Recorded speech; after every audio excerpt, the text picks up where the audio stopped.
باطل سره ډغر وهي چې د باطل سره ډغر وهي مفتی ندیم سیب خپن روهي مفتی ندیم سیب خپن روهي یک دلایلو باندې په نشو ک دلایلو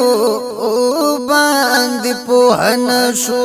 بیا پکو تکور لک پروي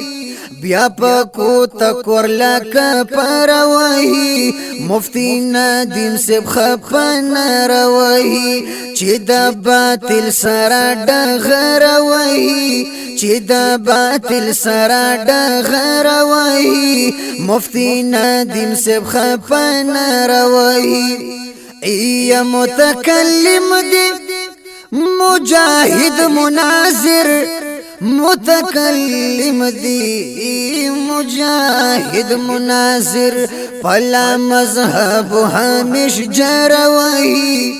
پلا مذهب همیش جروهي مفتی ندیم سیب خپن روهي چې د باطل سره ډغر وهي مفتی ندیم